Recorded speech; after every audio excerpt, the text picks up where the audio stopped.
L'épisode de cette semaine est une présentation de barbenoire.com. Visitez leur site web pour consulter toute la gamme de produits livrés partout en province au Québec.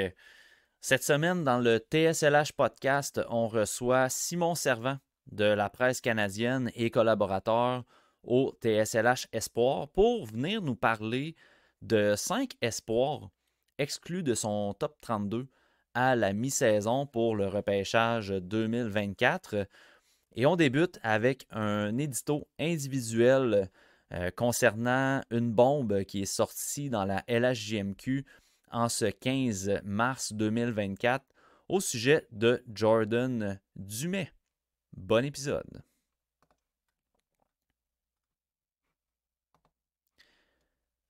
Salut tout le monde, bienvenue dans cet épisode du TSLH Podcast. Je commence avec un petit segment individuel concernant une bombe qui est sortie dans la LHJMQ cette semaine. Il y avait des rumeurs, il y avait beaucoup de spéculations. Ça allait un peu d'un bord et de l'autre, beaucoup d'exagération dans les rumeurs, les spéculations et tout. Euh, le tout concerne Jordan Dumais, espoir des Blue Jackets de Columbus et attaquant des Mooseheads d'Halifax. Si on remonte la ligne du temps des événements, ça a commencé le 14 mars dans un match des Mooseheads d'Halifax. Jordan Dumais était listé comme étant suspendu dans l'alignement officiel fourni aux médias accrédités de la LHJMQ et de la CHL. Euh, Ce qui était étonnant, c'est qu'il purgeait un premier match de 5, mais Jordan Dumais n'a pas joué depuis janvier. A été opéré aux deux hanches du côté de Columbus à son retour du championnat mondial junior. Donc, ce qui était mystérieux, c'est pourquoi un joueur est suspendu alors qu'il ne joue pas. Euh, Beaucoup de rumeurs ont sorti par la suite, notamment une rumeur qui faisait effet de conduite avec les capacités affaiblies. Euh, Puis ça circulait beaucoup sur le web, ça allait dans tous les sens et tout. Euh, mais il n'y avait rien de solide, il n'y avait rien de confirmé, de validé auprès de deux sources. Donc, surtout sur le hockey, j'ai publié un texte au sujet de la suspension de Jordan Dumais, à l'effet que c'était mystérieux et tout. Ça a été publié le 14 au soir, 14 mars.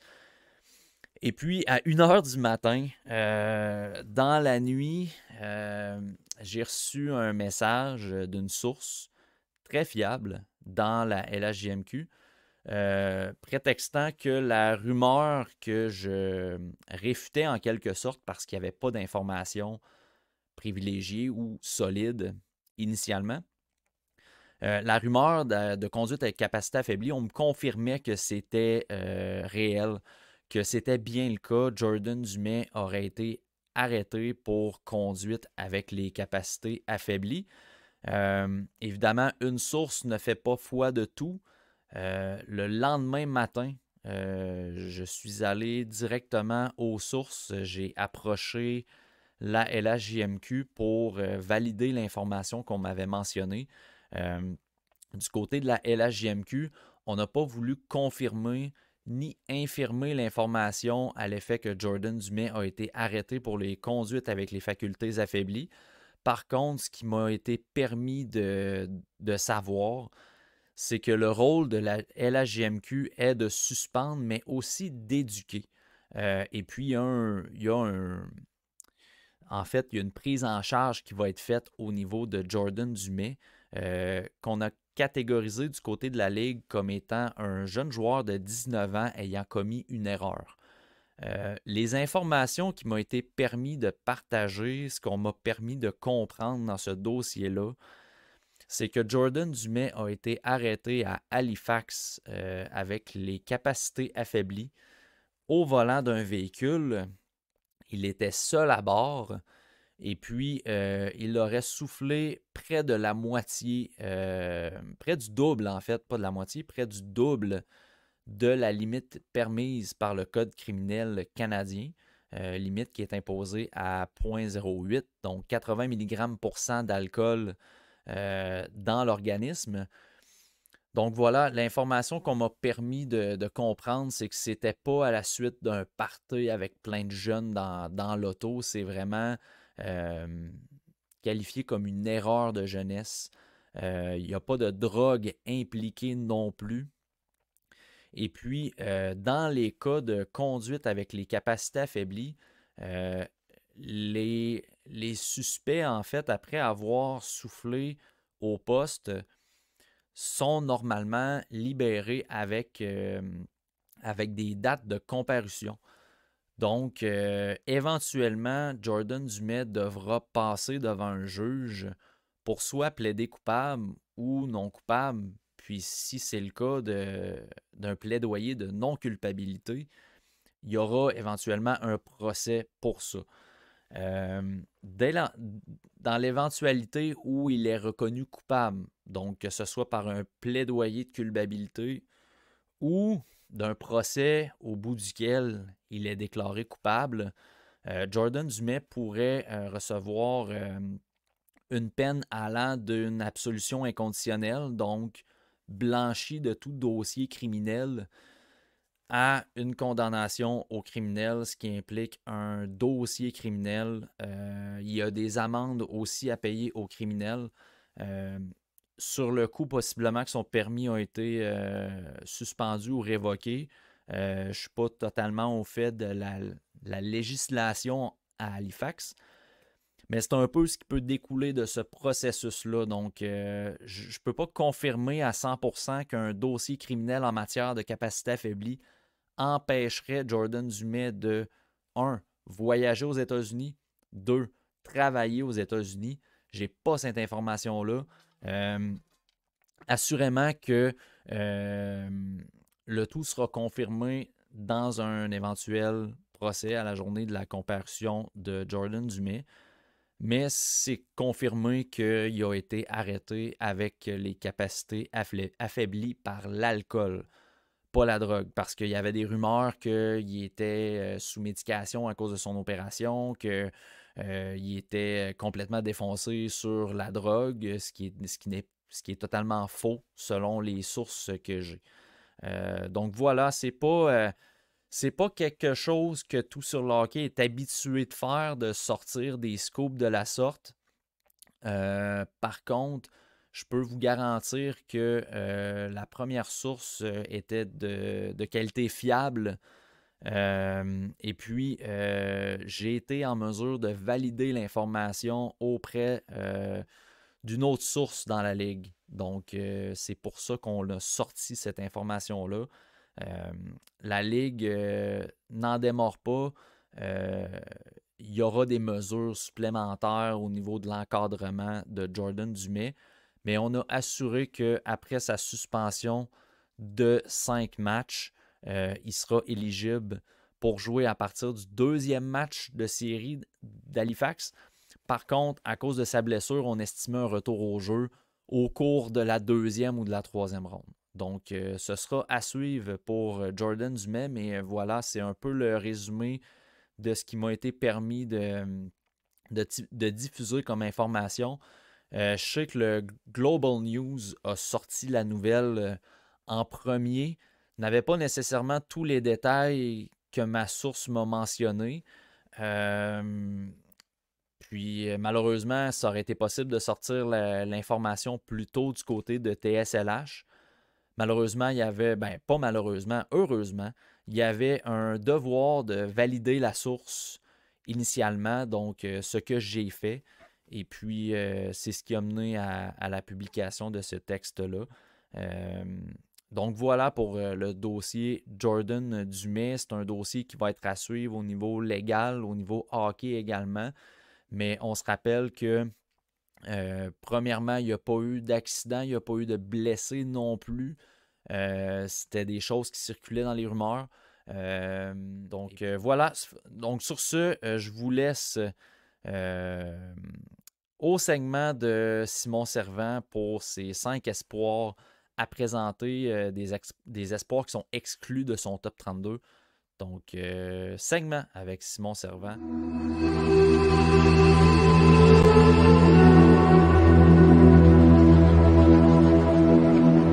Présentation de toutsurlehockey.com.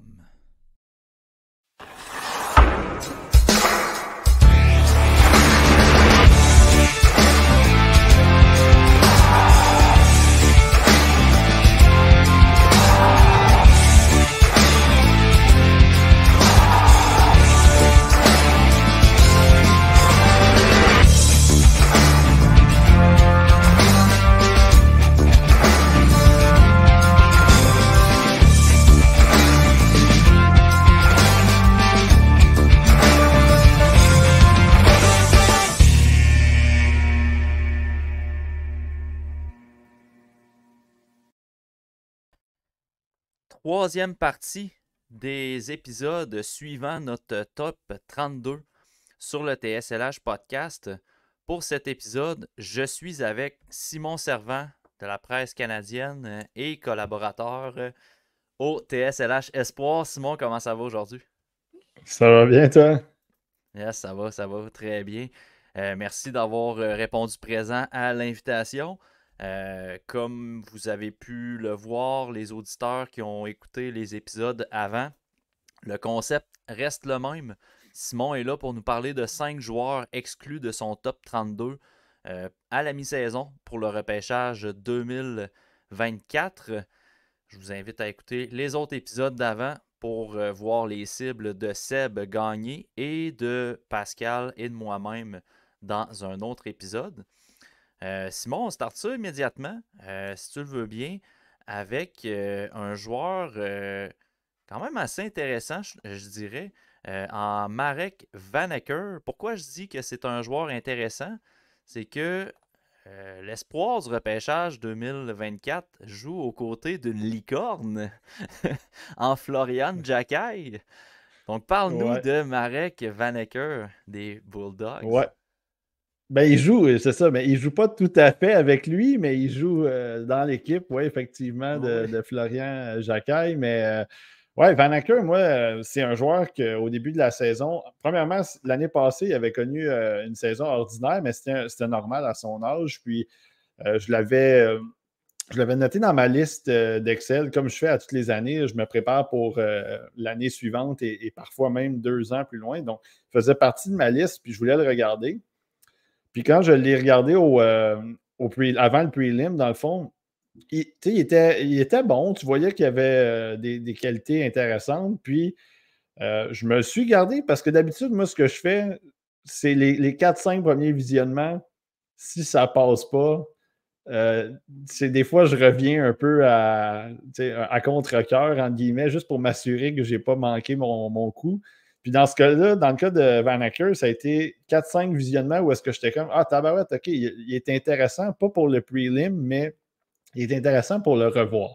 Puis quand je l'ai revu, à partir du mois de décembre, janvier, puis ainsi de suite, on dirait qu'il a commencé à se dégêner un peu. Je ne sais pas si c'était juste le fait de commencer la saison puis de un peu se mettre dans le rythme. Puis il a commencé à se dégêner. Puis tu regardes, puis vous allez voir, là, peut-être dans ma liste, il y a des gars que ça. Il y a peut-être un genre de fil conducteur avec plusieurs de ces gars-là, mais Van Acker, c'est un gars excellent joueur two-way, un gars qui travaille super fort. Il n'hésite pas à foncer au filet. Il n'hésite pas à attaquer le milieu de la zone.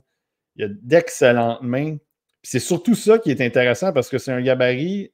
Il est genre 6 pieds 1, 6 pieds 170 livres. Puis juste comme ça, c'est un gabarit assez régulier, assez standard, si vous voulez, pour un attaquant. Puis lui, il complémente ça avec le fait qu'il est capable de déjouer n'importe qui sur la patinoire. Puis il attaque le milieu, il attaque l'enclave tout le temps. Très bonne agilité, il est capable d'esquiver des mises en échec, il est capable de sortir d'un endroit où est-ce que c'est un peu plus restreint. Il utilise super bien ses coéquipiers. C'est un joueur assez complet overall. Puis c'est ça qui m'a intéressé, moi, c'est que là, je trouvais qu'au début de la saison, il faisait les petites choses, les petites choses qu'on aime voir sur la plupart des évaluateurs que nous, on est, mettons, au TSLH Sport. On aime ça voir certaines choses, le travail, puis certaine intensité puis tout ça. Puis là, j'ai l'impression qu'il a commencé à expérimenter un peu plus, entre guillemets. Il a commencé à sortir de sa coquille un petit peu plus. Puis là, il amène les rondelles au filet, il utilise son lancer. Il joue avec Zachary Lavoie et Jake O'Brien majoritairement. Lavoie, c'est un gars que j'avais parlé. C'est un plus petit gabarit, mais c'est un gars qui est super. Lui aussi est un peu intense, tout ça. Donc, les trois se complètent très bien.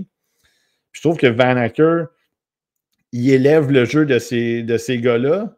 Puis en même temps, il est capable de les compléter, entre guillemets. Vanacker, c'est pas un centre, c'est un ailier, mais sauf que c'est pas nécessairement juste le gars qui va aller juste faire de l'espace ou qui va aller dans le coin récupérer des rondelles, des choses comme ça. C'est qu'il s'implique partout sur la glace puis il rend les autres meilleurs. Fait que moi, pour vrai, c'est un gars que j'ai juste à la sortie de mon top 32. Puis j'aimerais ça continuer à le regarder parce que là, il y a une excellente saison côté points en plus. Fait il a comme vraiment pris une autre step depuis quelques mois, en tout cas à mes yeux. Puis c'est un gars qui va sûrement. En tout cas, je ne sais pas s'il va monter dans mon top 32, mais il y a de très bonnes chances de rester soit dans le range qui est là ou de rentrer dans ma fin de première ronde. Puis si vous l'avez regardé au Top Prospects, il jouait avec Raoul Boilard. Puis son trio, évidemment, Boilard, il a été le meilleur. En fait, je pense qu'il y a eu comme 2 buts puis une mention d'aide dans ce match-là. Puis Vanacker, il jouait avec lui aussi. Fait que ça a été vraiment un duo-trio qui a super fonctionné au Top Prospect. Fait que si jamais vous l'avez remarqué et vous avez aimé son style de jeu, ben c'est exactement ce qu'on voit aussi avec les Bulldogs dans la OHL. J'ai déjà lu certains commentaires sous des textes de Florian Jacquet à l'effet que c'était pas vrai que Jacquet était à la remorque de ses coéquipiers. La preuve, Jacquet rendait meilleur Marek Vanacker lorsque les deux ont joué ensemble. Est-ce que c'est une affirmation que tu dirais juste ou erronée? Ben écoute, moi personnellement, Vanacker, avec le travail qu'il fait avec la rondelle, je pense que c'est plus lui qui est le gars qui mène les coéquipiers vers le haut. C'est que c'est un. Puis pas juste même avec la rondelle à l'attaque, c'est en soutien défensif, la façon dont il amorce les relances. Je pense que défensivement, il y a peut-être quelques petites choses à travailler, puis ça, c'est normal, des fois en couverture. Puis à cet âge-là, on l'a dit là, dans notre podcast, des fois, on aimerait avoir un joueur parfait défensif à 17 ans, là, mais des fois, c'est compliqué. Mais lui, comme il est assez proche pour son âge d'être un joueur très complet, là, très bon défensivement. Puis j'ai pas trouvé, moi, en tout cas, dans les matchs que je l'ai vus, je pense même pas que je l'ai vu beaucoup avec Jacquet, pour vrai. Je pense que je l'ai vu 1 ou 2 matchs peut-être qui ont joué ensemble. Le reste, c'était souvent avec Zachary Lavoie, avec O'Brien. Fait que sérieusement, j'ai bien de la misère à croire que Jacquet, c'est lui qui rend les autres meilleurs quand que tu vois un gars comme Vanacker qui est vraiment un joueur qui, avec la rondelle, met tout le monde sur les talons du côté de la défensive, puis qui refait reculer tout le monde aussi, qui ouvre les espaces en plus, sans nécessairement être un gros gars, puis un gars qui s'en va ramasser dans le coin, puis tout ça. C'est un gars qui rouvre les espaces juste par la façon dont il joue sur la glace. Moi, pour vrai, il a un bon bâton. J'ai de la misère à voir qui dans cette équipe-là est meilleur que lui personnellement, Vanacker, puis qui fait vraiment profiter les coéquipiers autant que lui il le fait. Là. On est à la mi-saison, on s'approche tranquillement du repêchage. Marek Vanacker, à ton avis, Simon, ce serait un joueur qu'on pourrait classer autour de quelle ronde à peu près dans le repêchage 2024? Ben écoute, moi sérieusement, si mettons, il y a des équipes qui vont peut-être tomber en amour avec lui, moi je pense que fin de première ronde, ça ne serait même pas exclu là, en ce qui me concerne. Je pense que c'est un gars qui rise beaucoup, puis c'est un gars aussi qui semble avoir une très bonne progression aussi. Comme je disais l'année passée, moi, je ne l'avais pas vraiment regardé beaucoup. Puis là, tu le vois à quel point son niveau de jeu, par rapport à ce que j'ai vu moi-même au début de la saison, je trouve qu'il a amené ça à vraiment un autre niveau. Fait que j'ai l'impression que s'il y a une équipe qui aime un peu ce profil-là de gars qui amène de l'attaque, qui est très bon avec la rondelle, qui est capable aussi de revenir aider en défensive, qui est déjà coachable, entre guillemets, qui a déjà un peu une allure professionnelle. J'ai l'impression qu'avec le développement, si tu t'en vas ramasser ce joueur-là en fin de première ronde ou assurément en deuxième ronde, je pense que c'est un excellent choix, puis un choix qui vient s'insérer dans n'importe quel groupe d'espoir d'une équipe de la Ligue nationale. Puis un espoir sur qui tu vas pouvoir développer, tu vas pouvoir t'appuyer un peu comme un gars peut-être de middle six, peut-être plus deuxième trio en ce qui me concerne, mais mettons, tu vas être safe, troisième trio, il ne va pas faire mal à ton équipe. Puis tu vas pouvoir le jouer dans toutes les situations pratiquement. Moi, personnellement, je ne vois pas de problème avec lui en fin de première ronde. En fait, la description que je donne, moi, je la verrai en première ronde, fin de première ronde. Puis ça se peut qu'il tombe là, justement, dans ma liste parce que moi, il est tout juste dans la mi-trentaine.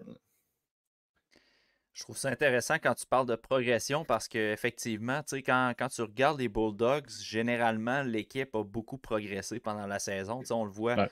on a mentionné son nom souvent, mais autant que Florian Jacquet est un joueur qui, en début de saison, même s'il produisait, c'était difficile sa patinoire. Je trouve que plus la saison avance, plus qu'il joue mieux.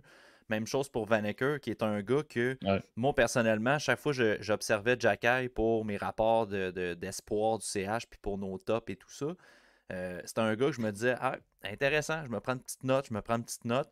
Jamais assez pour l'amener dans le mid, mais j'ai bien l'impression qu'à la fin de la saison, c'est un gars qui pourrait se classer à quelque part entre mon 32 et mon 50 là, pour se faire une place dans mon top 50. Parce que oui, dans l'équipe au complet des Bulldogs, il y a beaucoup de joueurs qui ont bien progressé pendant la saison. Fait que Vaneker, il a pas échappé.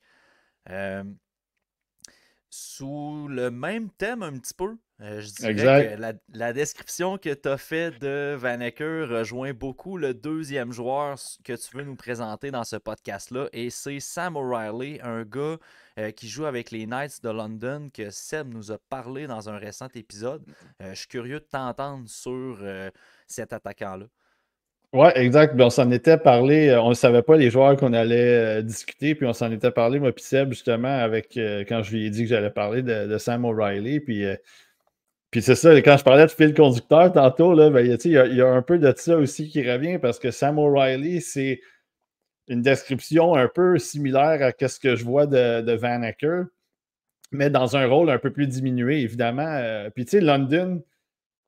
Tu scoutes ici depuis une couple d'années, puis moi, ça fait encore pas mal plus longtemps que je fais des listes. Puis London, ils ont toujours. À toutes les fois que tu as un jeune à London qui a du talent puis qui a un style un peu complet, les Bo Horvat de ce monde, ça, qui ont joué à London, justement, tu le sais qu'il va bien se. En tout cas, il devrait bien se développer à London. Puis Sam O'Reilly, c'est un peu ça. C'est un gars qui. Il joue dans un rôle un peu plus diminué sur le troisième trio. Oui, il joue sur l'avantage numérique de temps en temps. Puis, tu sais, je comprends que c'est compliqué aussi de le faire jouer sur l'avantage numérique quand tu as des gars comme Denver Barkey, Easton Cowan, Gazizov qui est là aussi, Altunen même. Fait que, tu sais, c'est sûr que les positions, les places en avantage numérique sont un peu restreintes. Puis, tu ne peux pas le faire jouer en arrière parce que là, en défensive, tu as Dickinson, tu as Bunk. Ils font jouer Isaiah George aussi, puis Edward. Puis, fait à un moment donné, il manque de place. Mais O'Reilly, pour un jeune de 17 ans, moi, j'ai trouvé que, premièrement, son jeu, dans l'ensemble, son jeu sur 200 pieds, dans les trois zones, il est super bon. Puis, ce qui est intéressant dans le cas de Sam O'Reilly, c'est que c'est un défenseur qui a été converti en attaquant. Donc, tu vois un peu dans son jeu à quel point il y a ce retour-là vers la défensive parce qu'il est conscient de ce qu'il fait. Il bouge bien dans sa zone, couvre bien ses gars, belle anticipation, très bon bâton. Il est capable de travailler. Tu sais, c'est un gabarit lui aussi assez appréciable, là, à 6 pieds 1, 175-ish environ. Travaille bien. Le long des bandes, il se positionne bien. Fait, je trouve que c'est un gars qui, déjà, encore une fois, cet aspect intelligence-là défensive, elle est super intéressante parce que, encore une fois, on le dit tout le temps, les jeunes, c'est ça qu'ils doivent améliorer souvent, c'est la défensive. Puis quand tu l'as déjà en tête, au moins tu as ça de parti. Puis côté talent, habileté, Moi, je trouve qu'il est très. Je pense que son patin il est quand même pas mauvais, mais je trouve qu'il est quand même une super bonne créativité, très bon pour repérer ses coéquipiers, pour utiliser ses coéquipiers, les petits give and go, les entrées de zone, des choses comme ça. Moi, je trouve que c'est très fluide. Pas peur d'aller au filet non plus. C'est pas un gars, c'est pas un gars qui va aller brasser la cabane et tout ça, mais je trouve qu'il est quand même capable de s'impliquer, d'aller essayer de faire du trafic un peu devant le filet, essayer de causer un peu de chaos, entre guillemets, qu'on aime dire. Je trouve que sur l'échec avant, il est intense aussi. Puis en désavantage numérique aussi. Tu sais, un gars de 17 ans qui joue à London puis qui joue en désavantage numérique, c'est quand même intéressant, pareil, parce que il y en a des bons joueurs là, dans cette équipe-là qui peuvent jouer en désavantage numérique. Cowan, c'en est un. Barkey, c'en est un. Puis tu sais, que Dale Hunter il fasse confiance à un gars comme ça, je trouve que ça en dit long sur le respect de Hunter par rapport à qu'est-ce que le jeune est capable d'amener dans une équipe. Puis sérieusement, c'est un peu ça qui m'intéresse du côté de Sam O'Reilly, c'est que lui aussi, j'ai l'impression que dans une situation un peu plus avantageuse, il serait capable de ressortir un peu plus offensivement, en guillemets, même s'il y a quand même des bonnes statistiques là, offensivement pour un jeune de 17 ans. Là. Mais c'est ça, j'ai l'impression qu'il y a comme. La situation fait en sorte qu'il peut produire parce qu'il est entouré de très bons joueurs, mais il n'y a pas nécessairement le nombre de minutes qu'il pourrait avoir non plus pour vraiment ressortir du lot. Fait que, quand tu regardes London, tu vas le voir un peu, puis si tu réussis à garder le focus sur lui, si tu réussis à regarder vraiment ses habiletés, puis la façon dont il travaille avec la patinoire, avec la rondelle sur la patinoire, ou sans même la rondelle, c'est là que tu apprécies un peu le jeu qu'il amène sans nécessairement qu'il remplisse le filet constamment. Il y a un bon hockey sense, puis c'est ça qui m'amène à penser que ce gars-là, encore une fois, comme Van Acker, si jamais il ne joue pas sur un deuxième trio, je pense qu'il ne peut pas te faire mal sur un bottom six, sur un troisième trio, quatrième trio. Puis si tu réussis à lui donner quelques petites occasions ici et là, il y a assez de talent pour justement être capable de produire, puis capable d'amener des points, puis faire produire les autres aussi avec lui, de par justement sa vision et sa capacité à travailler avec eux aussi dans le territoire offensif. Je trouve ça intéressant le point que tu mentionnais, comme quoi Sam O'Reilly est passé de la défensive vers l'offensive, qui est passé de la position de défenseur vers attaquant. Ouais. J'ai pas posé la question à Seb, mais je suis curieux de t'entendre sur ce point-là. Tu sais, on en a vu dans les derniers repêchages qui étaient passés aussi par ce processus-là. Je repense à Danny Nelson, notamment, du programme américain. Ouais. Puis, tu sais, de mémoire, Danny Nelson, c'était un excellent joueur, mettons, en échec avant. C'était un bon gars dans sa zone parce que les responsabilités défensives, il les avait déjà acquis en étant un défenseur. Exact. Mais on se questionnait sur le potentiel offensif qui vient avec cette transition-là. Est-ce que dans le cas de Sam O'Reilly, il y a moins d'inquiétude à y avoir au sujet de ce plafond offensif-là? Écoute, je pense que ça peut être un peu similaire, sérieusement, si tout dépendant de où est-ce qu'on amène le plafond offensif. Est-ce qu'un gars comme Sam O'Reilly peut t'amener du 70 points dans la Ligue nationale? C'est là que moi, j'ai un peu de misère. Là, évidemment, on ne sait pas ce qui va arriver par la suite, puis le développement. Parce qu'il y a aussi, encore une fois, il y a quand même un gabarit intéressant. Fait que, si tu rajoutes une dizaine, quinzaine de livres là-dessus, à 6 pieds 1, il peut avoir un rôle plus défensif, un rôle plus de two-way, mais il peut peut-être avoir certaines opportunités de plus, étant donné qu'il est plus gros, comparativement à certains petits joueurs. Fait qu'on ne sait jamais ce qui peut arriver. Mais moi, je pense que c'est plus un gars qui va peut-être faire du 40-45 points, mettons, comme plafond, si, mettons, on veut se commettre un petit peu. Sauf que lui, ce qui va l'aider ou ce qui rend sa valeur un petit peu plus haute que peut-être certains joueurs, c'est vraiment l'aspect justement défensif, l'aspect des avantages numériques, l'aspect de bloquer des tirs, de couper des jeux, de transformer le désavantage numérique en un désavantage numérique agressif. c'est un peu ça qui est venu m'interpeller aussi dans son jeu. Fait que j'ai l'impression que c'est pas un gars qui va frapper encore une fois, beaucoup de points, mais si jamais tu veux te rabattre sur le plancher, si tu veux, c'est là que ça peut être plus intéressant. Fait que j'ai l'impression que peut-être le plafond et le plancher sont un peu similaires, mais le plancher, il n'est pas à. J'ai pas l'impression que ça va être un gars de 10 points. Là. Je pense que c'est un gars qui va peut-être être plus du 30, 35 points, 40 points comme plancher. Puis le plafond doit être à peu près dans ce coin-là aussi. Là. Fait que, est-ce que.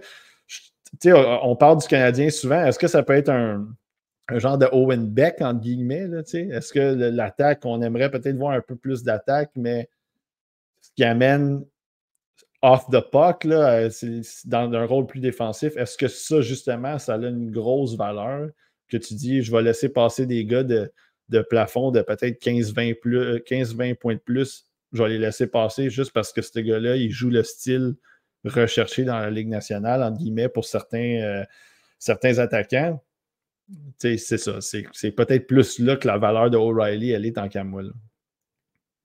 Ouais, puis tu sais, en milieu de deuxième ronde, quand tu as un gars qui est encore disponible sur le board, puis que tu as quand même une petite certitude qu'avec le style qu'il a, il est capable de se démener dans la Ligue nationale, mais pourquoi pas dépenser justement ce choix-là pour une cible comme ça, là, effectivement. Et peut-être en troisième ronde, même si on ne sait pas, là, les joueurs qui glissent, on en voit toutes les années. Hein, fait que peut-être que lui, il peut justement baisser en troisième, peut-être quatrième ronde, je ne sais pas. Peut-être qu'il y en a qui vont être un petit peu plus réticents à cause que justement, London, c'est une grosse équipe. Tout le monde produit là-bas, ou en fait, la majorité des joueurs produisent. Peut-être après, c'est l'évaluation que tu fais, puis les discussions que tu as avec tes collègues aussi dans le War Room, des choses comme ça. Fait on ne sait jamais. Il peut peut-être glisser, mais moi, j'y songerais sérieusement s'il commence à glisser en troisième ronde. Là, en fait, même en milieu de deuxième, fin de deuxième, moi, j'y penserais. Mais là, s'il commence à glisser troisième, quatrième, là, j'ai pas l'impression que les équipes devraient le laisser aller. Là. Très intéressant au sujet de l'attaquant des Knights de London. On s'en va vers ta troisième cible. Un joueur dont le nom est digne d'un jeu de clous. Et clous, Ouais. C-L-U-E. En espérant que ce joueur se construise avec le temps une belle, grande et longue moustache. C'est vrai. Et j'ai nommé John Mustard. Simon, parle-nous de ce joueur qui évolue présentement dans la USHL. Écoute, encore une fois, un peu le fil conducteur. C'est un. John Mustard, premièrement, ce qui te saute aux yeux quand tu le regardes, c'est le patin. C'est le désir d'aller vers l'avant, d'aller au filet, d'attaquer les défenseurs, d'amener la rondelle en zone offensive. Ça, déjà, en partant, tu le vois. Puis là, à la minute aussi qu'il y a une occasion de tirer, ça dégaine aussi. Ça rentre. Puis il n'hésite pas à le faire. Je ne sais pas si vous avez regardé le Chipotle, le match des espoirs. C'est lui qui a marqué le but en prolongation. Encore une fois, il utilisait un peu sa vitesse, décoche un solide lancer. C'est vraiment ça, ces qualités déjà qui te sautent aux yeux quand que tu le regardes. Tu fais juste regarder son jeu et tu dis OK, lui il est là, that's it. Là, ensuite de ça, c'est que là, tu amènes le jeu, encore une fois, de two-way. C'est l'implication, c'est le fait qu'il travaille fort, qu'il n'a pas peur d'aller, encore une fois, au filet, qu'il n'a pas peur d'aller ramasser des rondelles le long des bandes, qu'il n'a pas peur de jouer des épaules de temps en temps, ou au moins essayer de soutirer des rondelles aux défenseurs. Il n'a pas peur non plus, c'est ça, justement, d'être agressif dans sa zone aussi, défensivement. C'est un travailleur acharné. Fait que c'est un peu, encore une fois, c'est un gars que tu dis, lui, tu l'amènes dans une équipe de la Ligue nationale, mettons, tu le repêches, tu veux le développer. Encore une fois, c'est un gars que tu peux te dire il va jouer dans la Ligue nationale. Il y a une projection de la Ligue nationale. Est-ce que tu aimerais ça qu'il soit sur un premier trio et qu'il ramasse 80 points? C'est sûr et certain. Sauf que dans une optique que tu vas avoir des live bodies là, dans ton équipe, des gars qui vont jouer, qui vont aider à contribuer, puis peut-être que tu vas en avoir des gars de talent dans ton top 6, puis que lui, il vient solidifier, mettons un middle six, encore une fois, il vient solidifier un deuxième trio ou vient jouer un troisième trio, un gars offensif avec un bon moteur, une bonne vitesse sur le troisième trio. Mais à ce moment-là, c'est là que ça peut faire une différence aussi pour ton équipe parce qu'il y a du talent, il est intelligent. C'est ça, il est impliqué. J'ai l'impression qu'il est capable un peu de driver le jeu aussi parce qu'il pousse ça vers l'avant tout le temps. Il est très. Puis, c'est pas nécessairement un gars qui est super flashy quand tu le regardes jouer. C'est pas un gars nécessairement qui va te passer. Contrairement à Van Acker, mettons, il a d'assez bonnes mains pour te déculotter et de jouer dans une boîte téléphonique. Là. Mustard est capable de le faire un peu.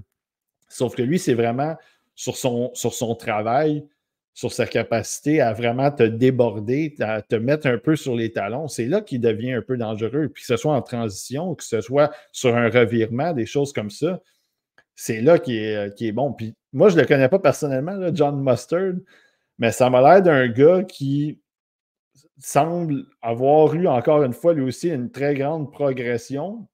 Puis je ne sais pas aussi si ça vient avec le fait, je ne connais pas nécessairement ses mensurations, entre guillemets, mais je ne sais pas si il a pris du côté physique, s'il a pris un autre niveau du côté physique. Puis c'est ce qui fait en sorte que dans la USHL, il a vraiment été. Il est très solide en ce moment. Là. Je pense qu'il y a comme 30 buts déjà dans la USHL. Je pense que c'est lui qui mène pour les recrues. Là, je ne veux pas dire des niaiseries, là, mais c'est ça. C'est un gars qui est vraiment capable de finir des jeux, mais il est capable de lui-même les amener, ces jeux-là.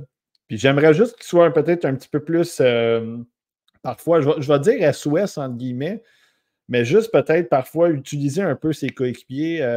J'ai vu un peu de Isaac Howard dans ça, Oliver Moore, tu sais, moi, puis là, je les compare pas, c'est pas du 1 pour 1, mais tu sais, Oliver Moore, c'en était un aussi qui utilisait sa vitesse, puis des fois, on disait, on s'inquiétait, en guillemets, qu'il allait toujours tout droit, puis qu'il pensait juste à amener la rondelle tout droit. C'est pas nécessairement ça avec John Mustard, mais quand il a l'occasion, il le prend. Puis j'aimerais ça, peut-être des fois qu'il temporise un peu plus, ou en tout cas dans les visionnements que j'ai eus.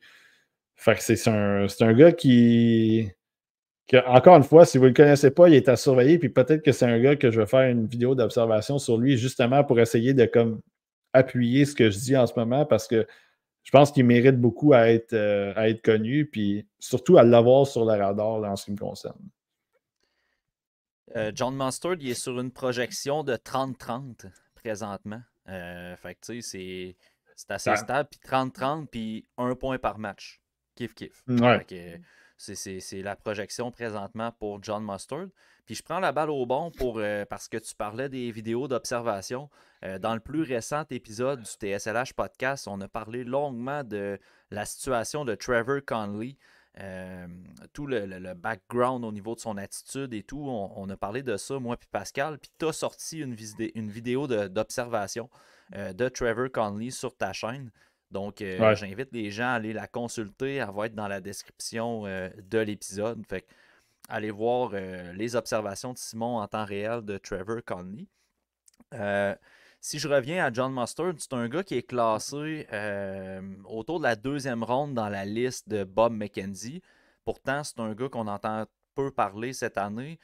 Serais-tu d'accord pour dire que une équipe, un peu comme tout à l'heure avec Sam O'Reilly et Marek Vanacker, un gars que, si tu veux une certitude d'avoir un joueur NHL repêché en 2e ronde, John Mustard est-tu un candidat intéressant à ce niveau-là? Ben, pour moi, oui, absolument. Je pense que c'est un gars qui, justement, comme on en a parlé, c'est ce gars-là, il n'y a pas beaucoup de. Oui, il y a du développement à faire avec ces gars-là, mais en même temps, le développement à faire est un petit peu plus facile, entre guillemets, parce qu'il y a déjà des habiletés et une façon de voir le jeu qui est déjà implanté en eux. Donc, tu sais, le fait d'être toué, le fait d'être impliqué, intense, ça, c'est déjà en toi. Fait que, tu sais, contrairement, puis encore une fois, là, c'est pas des comparaisons un pour un, là, mais tu sais, mettons, Cole Iserman, je sais qu'il y a des gens qui le trouvent pas efficace défensivement, mais ça, après, c'est ton coach tu dois un peu implanter ça. Là. C'est comme Inception, là, tu dois implanter ça là, dans le fond du cerveau, là, puis dire, regarde, il faudrait que tu amènes un peu ça aussi dans ton jeu. Alors qu'évidemment, ces gars-là comme Mustard, puis Van Acker, puis O'Reilly, ils n'ont pas la qualité élite, puis tout ça, mais ils ont déjà le mental pour jouer dans la Ligue nationale. Ils ont déjà la façon de lire le jeu, puis de lire les situations qui font en sorte que tu fais juste leur rappeler. Tu fais juste leur dire, OK, tu sais, ça, on va travailler un peu sur la vidéo, puis tout ça, mais tu sais qu'ils vont le comprendre parce qu'ils le voient quand même. Ils le voient quand même sur le jeu, qu'est-ce qui se passe. Donc, j'ai l'impression qu'encore une fois, si tu veux avoir ce gars-là, mettons pour un troisième trio, là, encore une fois, on est bien ben safe. Là. Troisième, quatrième trio, mettons. Là. Puis ça, c'est un gars qui ramasse une certaine valeur. Puis, je ferme une petite parenthèse aussi là-dessus. Tu sais, Ryan Paling, là, moi, c'est un gars que j'aimais beaucoup dans le temps. Puis Ryan Paling, en ce moment, c'est un choix de fin de première ronde. Puis tu regardes comment il joue à Philly. Puis il a un rôle. Tortorella lui donne un genre de rôle comme ça. Un genre de rôle un peu d'énergie. Un gars qui joue sur le piqué. Qui est là pour essayer d'amener les rondelles au filet, qui est là pour essayer de, je ne veux pas dire brasser, mais essayer de créer un peu de momentum pour l'échec avant. Fait que c'est jamais perdu, des gars comme ça. Tu sais, Ryan Paling, peut-être que le monde, ils vont dire que c'est un boss, mettons, parce qu'il aurait aimé qu'il ait 60 points, puis c'est bien correct. Moi, j'aurais aimé ça qu'il fasse 50 points. Mais quand tu as un gars comme ça qui t'en donne 30, mettons, dans une année,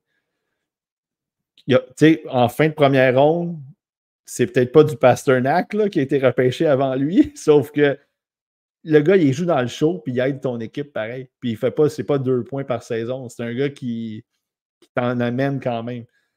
Fait que c'est pas des choix perdus. Puis j'ai l'impression que Mustard, O'Reilly et Van Acker, c'est drôle ça. Puis Van Acker, évidemment, il est un peu plus haut parce que je pense que lui, il a vraiment la qualité d'aller plus dans le top 6 même. Ouais, puis tu sais, si tu as des espoirs qui n'ont pas de qualité nécessairement élite en offensive, mais qui comprennent la game et tout ça, ben c'est de l'apprentissage de moins, tu le disais. Puis ça s'en va dans la polyvalence un peu de où tu vas le mettre, dans quelle chaise et tout. Fait que c'est sûr Ouais. que ça devient des parties intéressantes pour une formation. Le prochain, Simon, je suis curieux de t'entendre parce que j'en ai parlé avec Pascal dans notre récent épisode et c'est Justin Poirier. Puis avant d'enregistrer, tu me disais que tu avais parlé avec Guillaume, que j'ai déduit que Ouais. c'était Guillaume Lepage au sujet Ouais. de Justin Poirier. Puis justement, on a enregistré hier, mais pour ceux qui écoutent, c'est dans l'épisode précédent. Moi et Pascal, on se demandait, tu sais, au niveau de Justin Poirier, son implication des fois un peu nonchalante. On voulait pas trop l'accuser là-dessus non plus parce qu'on n'avait jamais parlé aux joueurs. T'sais, on ne sait pas non plus son processus et comment il se voit lui. Fait que j'ai hâte de t'entendre parce que visiblement, tu as discuté avec quelqu'un qui a parlé, j'imagine, depuis le début de la saison. Ben écoute, nous autres, là, la discussion que j'ai eu, moi puis Guillaume, hier, c'était une discussion qui tournait un peu sur le Québec. Puis au début, c'était pas. Moi, mon but au début, c'était pas de parler de Poirier. J'avais deux autres gars en tête, puis je t'en avais parlé en privé, puis tout ça. Puis j'ai décidé de parler de Justin Poirier parce qu'en discutant avec Guillaume hier, puis j'espère que je ne vais pas spoiler un article qu'il est en train de faire ou quelque chose de ce genre-là, parce qu'il Ouais, il n'y a il pas de me stress demandait. parce que, à la limite, c'est les gens Patreon qui vont en bénéficier parce que le temps que l'épisode va sortir sur YouTube, peut-être que l'article va être sorti. Ben, parfait dans ce cas-là, parce qu'on parlait d'Alexandre Blais. Alexandre Blais qui joue pour l'Océanique, qui a une superbe saison là, cette année. Puis il me demandait, la première affaire qu'il m'a demandé, c'est quoi le problème avec Alexandre Blais? Là? Pourquoi ce gars-là, qui a 75 points, mettons, avec l'Océanique à date, qui est dans son année de draft, c'est un late, mais il est dans son année de draft, pourquoi il n'y a pas de hype vers lui? Pourquoi on ne parle pas de lui? Puis je lui ai dit, probablement que c'est juste une question de gabarit. Puis on est arrivé avec la conversation, ensuite de ça, à Justin Poirier, parce que lui, il disait qu'il avait parlé à l'entraîneur de Sacha Boisvert à Muskegon. Puis il disait que Sacha Boisvert, c'était vraiment l'opposé de qu'est-ce qu'on voit dans la Q, dans le sens qu'il est impliqué physiquement, puis il n'a pas peur d'aller dans les coins, puis il n'a pas peur d'avoir de la drive. Puis là, on se demandait, on dit, tabarouette, qu'est-ce qui se passe avec l'opinion des gens par rapport à la Q? Tu sais, à quel point les gens pensent que le hockey de la Q, c'est du patinage artistique. Puis moi, je suis le premier à dire que la Q, c'est un peu plus soft.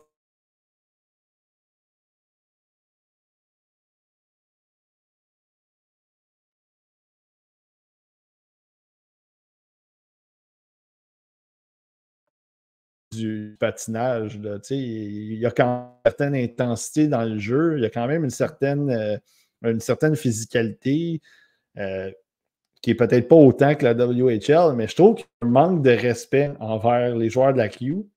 C'est ce qui m'amène à Justin Poirier. Justin Poirier, en ce moment, il est sur un pace de pas loin de 55 buts, peut-être, 50-55 buts. La saison se termine bientôt. Là. Puis, quand tu regardes un peu les discussions par rapport à Justin Poirier, c'est quoi? Il est petit, puis il n'est pas tout le temps impliqué en défensive. Puis là, encore une fois, là, je pense un peu du coq à l'âne, mais moi, le gars que je défends depuis le début de l'année et depuis longtemps, c'est Cole Eiserman. Puis Cole Eiserman, c'est ce qu'on lui reproche aussi. Puis là, je suis en train de me demander, est-ce qu'on est en train de... On voit des qualités élites, puis est-ce qu'on est en train de les diminuer parce qu'on veut faire de ces joueurs-là des joueurs différents de qu'est-ce qu'ils devraient être dans le show? Je ne sais pas si tu me suis, là. Dans le sens que Justin Poirier, c'est un gars qui a un tir élite, qui a une dégaine incroyable, qui marque ses buts de toutes les façons. Là. Tu sais, Justin Poirier, c'est pas juste le gars là, qui attend là, sur le one-timer puis il a slap. Là. Il va au filet, il fait dévier des tirs. Évidemment qu'il a snipe avec son tir sur réception. Évidemment qu'il pèse dessus puis elle s'en va dans le top net sur un lancer des poignets. C'est sûr. Mais la façon dont il se positionne pour trouver des espaces, la façon dont il utilise ses coéquipiers aussi pour revoir cette rondelle-là, pour la snapper, pour l'envoyer dans le but, c'est ce qu'on voit en ce moment d'un gars de 17 ans dans la Q, de Justin Poirier. C'est assez impressionnant. Puis j'ai l'impression qu'on diminue ça parce que on veut le faire devenir un autre joueur. Puis moi, pour vrai, je trouve qu'il est quand même pas mauvais non plus comme fabricant de jeu, entre guillemets. T'sais, oui, il est là pour tirer, mais encore une fois, je trouve un peu à la Cole Eiserman, je trouve que c'est une facette du jeu de Poirier qui est un peu sous-estimée. C'est que j'ai l'impression qu'on voit toutes les highlights des rondelles qui rentrent dans le top net puis qui frappent la gourde, puis c'est excellent, mais on oublie que ce gars-là, il est quand même capable de créer des choses avec la rondelle. Pas juste. Puis c'est bizarre parce que hier, je regardais le match du Canadien contre les Predators, puis évidemment, là, pour les gens qui vont regarder ça sur YouTube, ça va déjà être loin. Vous irez revoir la séquence, mais Caulfield, hier, quand il a donné la rondelle à Suzuki, c'était quoi? C'était exactement ça. C'est qu'il a vendu son shot. Il a fait en sorte que les défenseurs, ils devaient respecter son tir, puis il a utilisé ensuite de ça son coéquipier qui l'a mis dedans. Puis je pense que Poirier, c'est un peu ce genre de tromperie-là qu'il est capable d'amener avec son tir, même si c'est pas nécessairement un playmaker là, hors pair. C'est pas Connor McJesus, là, on s'entend. Là. Mais puis moi, je le trouve surtout dans l'échec avant aussi. Puis je trouve qu'il est capable de donner quelques bonnes échecs aussi de temps en temps pour un petit. Tu sais, c'est un petit. Il est genre 5 et 8, mais il est comme bâti aussi un peu. Tu sais, c'est un petit bloc. Il est fort sur ses jambes. Il est fort sur C'est ses ça. jambes, Justin Poirier. Exact. Fait que Tu sais, j'ai l'impression que ce gars-là, s'il commence à baisser encore une fois, il est où le risque à un moment donné de Poirier? C'est que là, si tu es rendu en quatrième ronde à un moment donné, puis là, tu sais, le risque, il est plus là tant qu'à moi. Là. Puis moi, je ne l'ai pas, tu sais, je l'ai en deuxième ronde, le Poirier, mais dans le sens qu'à un moment donné, à quel point tu veux absolument avoir ton modèle de joueur que tu es prêt à dire ben, on peut pas, tu sais, rendu en quatrième ronde, cinquième ronde, non, on va le laisser passer. Puis dans le cas du Canadien, c'est encore pire parce qu'ils vont probablement aller chercher un overager en Slovaquie qu'on va avoir jamais vu de notre vie. Puis là, après, on va nous le vendre comme si c'était le pain tranché. Fait que c'est ça. Fait qu'à un moment donné, il est où le risque avec un gars comme ça? Fait que je suis très intéressé, intrigué de voir à quel point Poirier va dropper, puis qui va ramasser ce genre de gars-là, parce que encore une fois, moi, j'ai l'impression qu'il y a les habiletés pour faire du dommage en haut. Peut-être pas du 50 buts, là, on s'entend, mais avoir cette finition-là, c'est des choses qui ne s'apprennent pas. Puis à un moment donné, s'ils sont placés dans les bonnes situations, ça peut débloquer. Je ne dis pas que c'est un Alex de Brinket, là, mais c'est des genres de joueurs, des fois, que tu dis ça peut débloquer d'une certaine façon, puis qui peuvent t'empoter 20-22 comme joueur de troisième trio, un peu du secondary scoring. Là. Tu vas en avoir besoin là, si tu vas aller gagner la coupe. Fait que je ne te dis pas que Poirier, encore une fois, c'est pas un lock là, pour le top 6 puis un gars de 40-50 buts. Là, faites-moi pas dire ça, mais je pense qu'à un moment donné, il faut penser à ça dans son cas, puis à quel point le risque il est atténué à un certain moment. Je trouve ça drôle que tu aies amené le nom de Cole Caulfield dans la discussion parce que hier, avec Pascal, je disais que Justin Poirier était en quelque sorte un Cole Caulfield version Walmart dans Ouais. son style de jeu et tout. Fait que je trouve ça drôle que tu amènes sans même qu'on s'en soit parlé puis que tu aies regardé l'épisode. Mais puis l'autre chose aussi que je trouve franchement intéressant mais absurde à la fois dans le dossier de Justin Poirier, tu sais, je reconnais que Poirier, à l'occasion, puis j'en parlais hier dans l'épisode, ben, dans le plus récent épisode, euh, que tu sais, la rondelle va être à deux trois enjambées de lui dans la zone défensive, puis ces enjambées-là, ils viennent pas tout le temps. Tu sais, en récupération de rondelle en zone défensive, je le trouve un petit peu nonchalant, puis je trouve que l'implication apparaît lorsque l'action mène à de l'offensive. Dans le cas de Ouais. Poirier. Fait que, tu sais, on le voit là et tout, mais moi, ce que je trouve absurde, c'est comment tu peux. Puis là, ben, on touche encore une corde sensible parce que tu es sur le podcast, là, mais comment tu peux déprécier la candidature de Cole Iserman, mais qu'à la fois, tu exiges que Justin Poirier soit dans un top 32, alors que les deux, dans le fond, à une certaine échelle, là, Cole Iserman Ouais, est exact. nettement plus élite que Justin Poirier, mais reste Absolument. que le contexte est clairement pareil. Là. C'est deux Ouais. joueurs qui éprouvent les mêmes difficultés, qui ont les mêmes qualités. Iserman, c'est un gars fort Exact. sur ses jambes, puis je suis sûr que s'il voulait, il donnerait des mises en échec aussi, il serait capable. Un bloc sur la Il en patinoire donne. Il y comme en a donné Poirier. aussi. C'est ça, mais tu sais, ces deux joueurs-là, similaires presque en tout point, Ouais. à l'exception que Cole Iserman est vraiment élite dans ce qui est bon, c'est-à-dire l'offensive et marquer des buts, encore plus que Mais Justin ça. Poirier. Tu sais, je veux dire, Cole Iserman, là, il marque des buts comme ça se peut pas contre des équipes de la NCAA, tandis que Justin Poirier marque des buts contre des équipes de la LHJMQ, puis c'est pas un knock sur la Ouais. LHJMQ, mais on s'entend que tu as des équipes plus faibles quand même dans la ligue. Euh, Fait que le traitement envers ces deux joueurs-là est à l'inverse, est complètement aux Ouais. antipodes.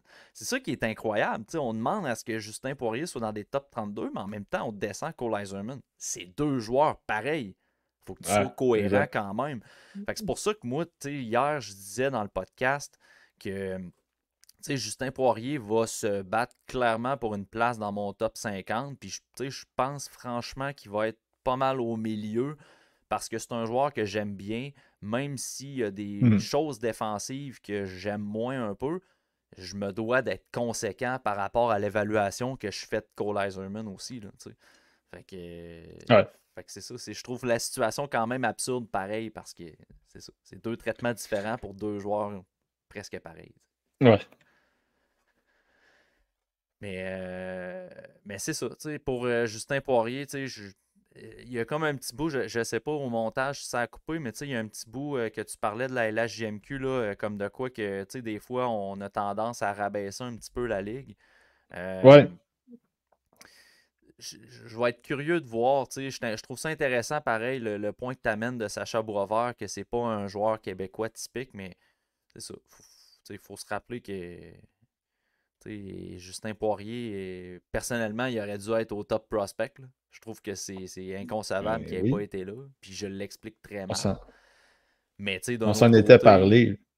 c'est ça. Mais d'un autre côté, je peux comprendre que, mettons, dans des équipes comme Team Canada et tout ça, ben, avec le style qu'il a, on puisse le mettre de côté un peu. Ben oui, la Alright, Q, dernière. rapidement, mais la Q, c'est ça, là, on le dit depuis longtemps.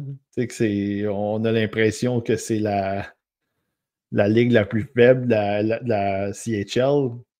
On dirait que ce que le Rock, le rest of Canada disent de nous, c'est ça. C'est du Don Cherry, tout ce que Don Cherry a dit avec les années, là, que c'était des softs, puis à cause qu'on jouait avec des visières, puis tout ça, est-ce que là, c'est ça? Encore une fois, ça a resté. C'est ça. Dernière cible, Simon. Hiroki Goisik, coéquipier de Exactement. Tei Eginla. Pour les gens qui ont eu la chance de voir Eginla jouer récemment, ben, du moins moi dans les derniers matchs d'Eginla que j'ai regardé, Goisik jouait avec lui. Qu'est-ce que tu as à nous dire sur ce joueur qu'on entend encore une fois très peu parler, alors qu'Eginla, on entend beaucoup parler? Écoute, Hiroki Goichi, c'est un gars, je pense qu'il est de descendance japonaise en plus, hein, avec Hiroki, là, fait que ça va peut-être faire un japonais dans la LNH, là, on n'en a pas beaucoup. Mais Seb, on en a parlé encore une fois, arrivé, moi puis Seb, parce que, évidemment, Seb, il capote sur TJ là, et avec raison, là, je veux pas le diminuer non plus, là. Moi, quand je regardais Higgin-là, je trouvais que, en tout cas, dans les récents visionnements, je ne veux pas. Parce qu'ils n'ont pas joué ensemble tout le long. Là. Quoique même Goisic a joué un peu avec Crystal quand même. Là. Mais depuis quelques mois, ils ont commencé à être jumelés, Higgin-là et lui. Puis Goisic, c'est un gros gabarit. C'est un gars qui, tu sais, je pense qu'il est 6 pieds 3, 200 livres. C'est un gars qui va dans les endroits dangereux, qui crée de l'espace, qui ouvre le jeu pour un gars. Tu sais, Higgin là, évidemment, c'est juste un gars de finesse, là, on le sait. Mais avec le gabarit d'Higgin là vient aussi des bonnes mains puis du jeu un peu finesse, un peu des skill hits, là. Puis avec un gars comme Goisic qui crée de l'espace, qui fonce au filet, Higgin-là, c'est plus facile pour lui. Puis encore une fois, je ne dis pas que le succès de Higgin-là repose sur Goisic, là, mais ça lui permet à Higgin-là d'être plus dangereux, d'amener les rondelles au filet, de s'approcher du filet. Puis quand il y a l'occasion de tirer, Goisic est là pour prendre le retour. Puis si jamais il y a une occasion de passer, il sait que Goisic, il va être là près du filet. Il sait qu'il va être positionné dans l'enclave. Il se bat vraiment avec les défenseurs pour avoir la position en avant.